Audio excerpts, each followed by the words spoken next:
Gadis ini berdebat dengan pacarnya dan hendak melompat dari lantai 10. Namun sang pacar tidak hanya tidak menghalanginya, tetapi juga membantunya. Ketinggian lebih dari 30 meter secara langsung menyebabkan organ dalamnya hancur dan mati di tempat. Yang lebih aneh adalah ketika polisi datang untuk menyelidiki identitas gadis itu. Ternyata gadis itu sudah dinyatakan meninggal 3 bulan lalu. Dan penyebab kematiannya saat itu adalah bunuh diri dengan melompat dari gedung. Polisi bertanya-tanya bagaimana seorang gadis bisa mati 2 kali dengan cara yang sama. Departemen Inspeksi Jejak melakukan pemeriksaan atap dengan cermat. Namun selain menemukan sepasang sepatu peninggalan almarhum di sini, tidak menemukan tempat aneh lainnya. Usai membawa jenazah ke kantor polisi, dokter forensik dengan cepat menyelesaikan pemeriksaan mendalam terhadap tubuh korban. Ternyata tahi lalat hitam di wajah gadis itu tiba-tiba terangkat.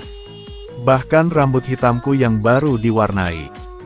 Dan yang lebih penting, laboratorium juga menemukan sejumlah besar halusinogen dalam darah dan perut gadis itu. Dan ada banyak bekas tusukan di tubuh bagian bawah. Oleh karena itu, pemeriksa forensik mencurigai kematian gadis tersebut. Pasti ada yang tidak beres dengan kematian almarhum 3 bulan lalu. Untuk memverifikasi prediksi ini, polisi menyelidiki secara menyeluruh, membandingkan data kematian 2 gadis yang melompat dari lantai. Hasilnya dengan cepat menemukan titik yang mencurigakan dalam catatan bunuh diri gadis pertama. Saat itu, wajah almarhum hancur total saat jatuh dari gedung.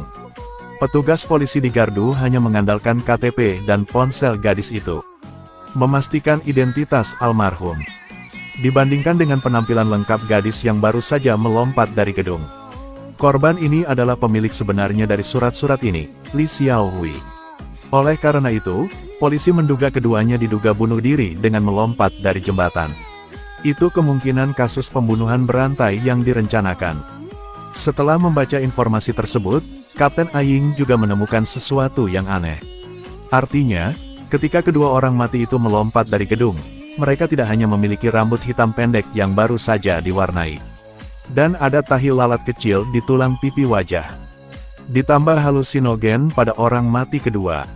Tersangka dikatakan sedang menahan korban kedua. Karena itulah korban pertama sengaja dibunuh untuk menyembunyikan kebenaran. Tapi apa yang dia tidak mengerti adalah, mengapa si pembunuh dengan sengaja mendandani orang mati sebelum melakukan kejahatan? Dan siapakah identitas sebenarnya dari gadis yang merusak wajahnya itu? Untuk lebih banyak petunjuk, polisi Daini tiba di tempat Li Xiaohui bekerja saat dia masih hidup. Dari rekan-rekannya, Li Xiaohui adalah instruktur di fasilitas pelatihan ekstrakurikuler ini. Semua orang terkejut mendengar bahwa dia melompat 3 bulan lalu. Karena Guru Li biasanya orang yang sangat ceria.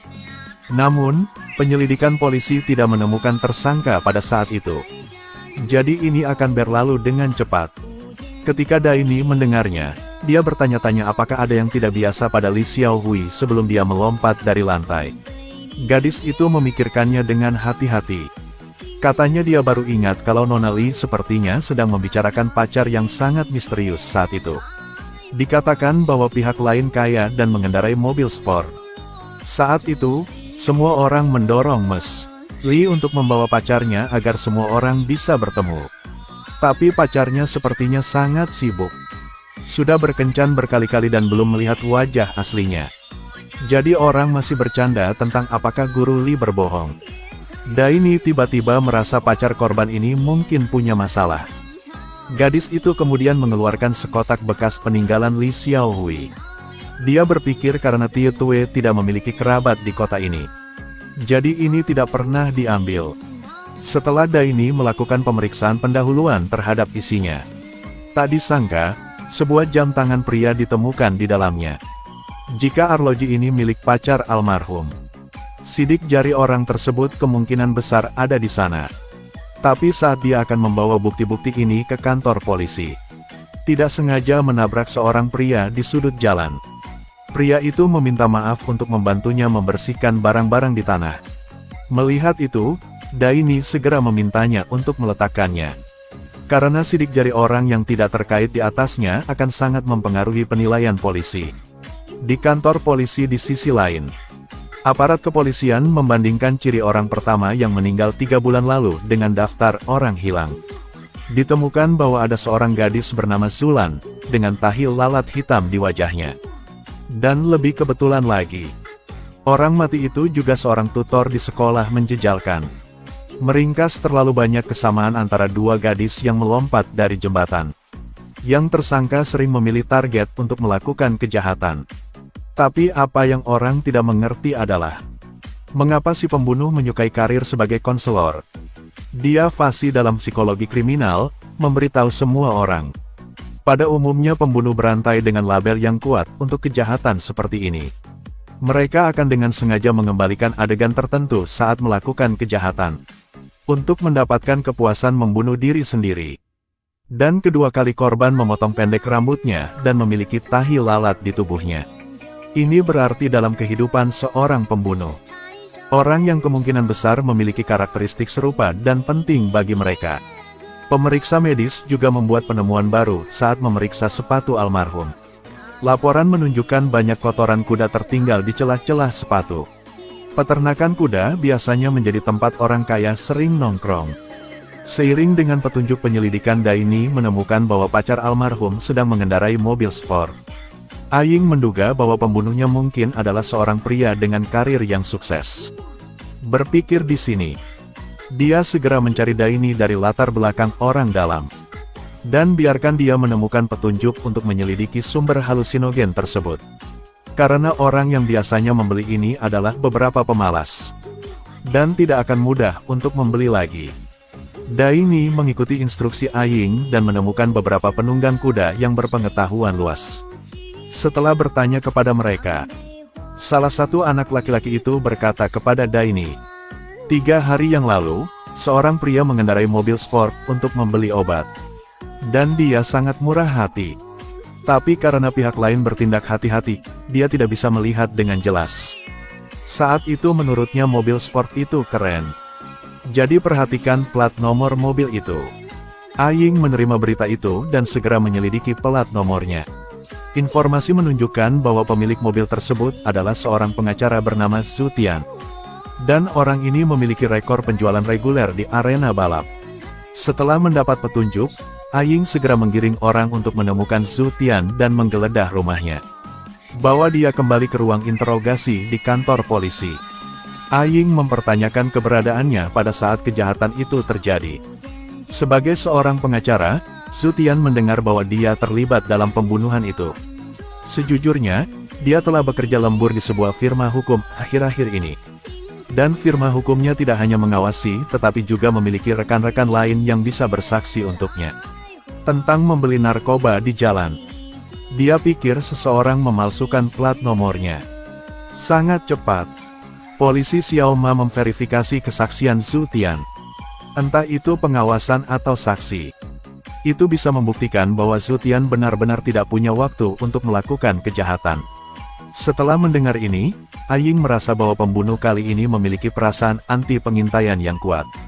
Namun, dilihat dari kotoran kuda yang tertinggal di sol sepatu almarhum dan catatan Zhu Tian, tersangka yang menatap plat nomor itu minggu lalu, pasti sedang berada di arena balap. Oleh karena itu, Aying menduga bahwa pembunuhnya juga pasti salah satu anggota arena balap yang sering dikunjungi Zhu Tian. Untuk memverifikasi petunjuk ini, keesokan harinya, Aying segera membawa Daini ke arena pacuan kuda untuk menyelidikinya. Tanpa diduga, ketika Daini datang ke sini, dia bertemu dengan pria yang menabraknya kemarin. Keduanya berpisah dengan sapaan sederhana. Tetapi pada saat ini, Xiao Ma tiba-tiba menelepon dari kantor polisi. Departemen teknis memeriksa jam di barang-barang milik Li Xiaohui. Ternyata hanya ada satu sidik jari laki-laki selain sidik jari almarhum. Dan orang ini adalah pria yang pernah ditemui Daini 2 kali. Daini dengan cepat menjelaskan bahwa dia menyentuh arlojinya saat mengambil barang. Tapi kemudian dia ingat ketika pria itu pergi. Memiliki kontak mata dengan seorang guru di sekolah menjejalkan. Pasti sangat tidak biasa melihat hubungan mereka saat itu. Dan yang lebih penting, guru itu juga memiliki rambut pendek dan tahi lalat di wajahnya. Setelah mendengar ini, Aying berpikir bahwa itu bukan hanya kebetulan. Jika sidik jari orang tersebut awalnya ada di sana. Kemudian melihat Daini pergi ke sekolah menjejalkan untuk menyelidiki. Besar kemungkinan kecelakaan nahas itu sengaja dirancang untuk menghindari kecurigaan polisi.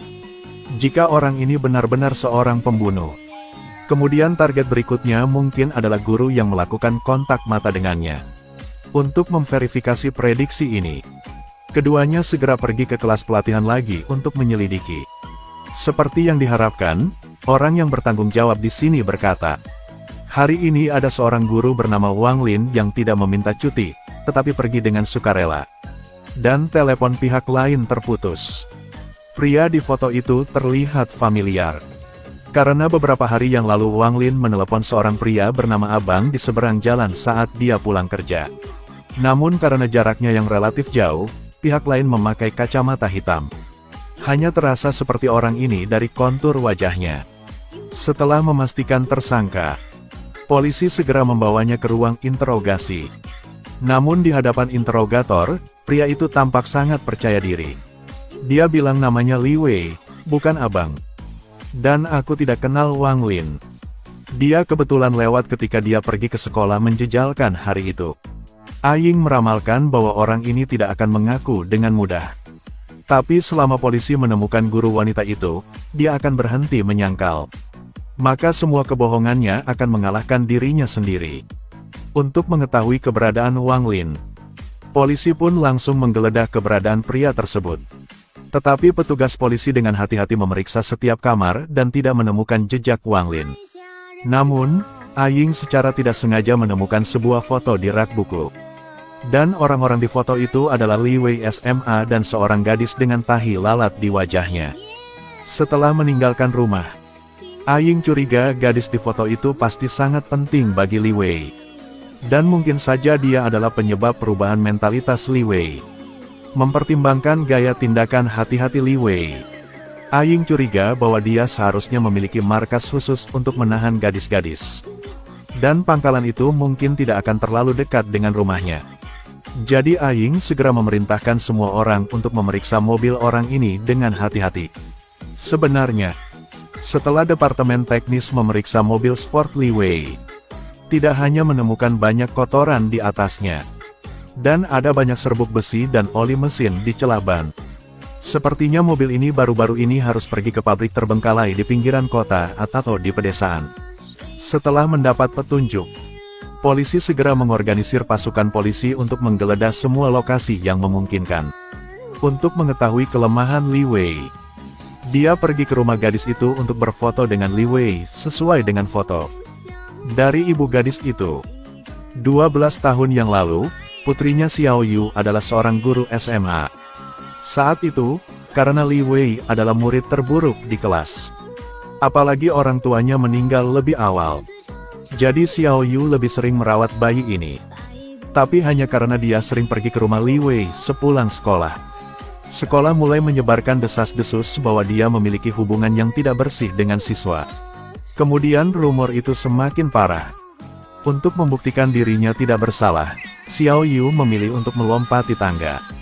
Namun rumor tidak berhenti setelah tragedi itu. Sampai dia menemukan catatan bunuh diri saat mengemasi barang-barang Xiao Yu. Dan apa yang tertulis di atas adalah untuk menyemangati Li Wei agar tidak minder dan giat belajar. Aying melihat catatan bunuh diri ini, merasa bahwa ini mungkin kelemahan Li Wei. Sebenarnya, saat dia meletakkan catatan bunuh diri ini di depan Li Wei, mendengar nama Xiao Yu, matanya langsung melembut. Dia perlahan membuka catatan bunuh diri. Tulisan tangan yang familiar membawa Li Wei kembali ke kenangan sekolah menengah. Dia mengingat senyum dan kebaikan guru itu. Sudut mata tanpa sadar meneteskan air mata. Melihat itu, Aying berdiri dan mengingatkannya. Jika dia masih belum ada niat untuk bertaubat, itu berarti lompatan gurunya 12 tahun yang lalu tidak ada artinya. Begitu Aying selesai berbicara dan hendak pergi, Li Wei terdiam lama dan tiba-tiba mengatakan lokasinya. Setelah mendengar ini, Aying segera memberitahu informasi tersebut kepada Daini. Dan Daini menemukan gadis tawanan di lokasi yang dikatakan Li Wei. Apa yang akan terjadi di bagian selanjutnya? Jangan lupa klik like dan follow ya.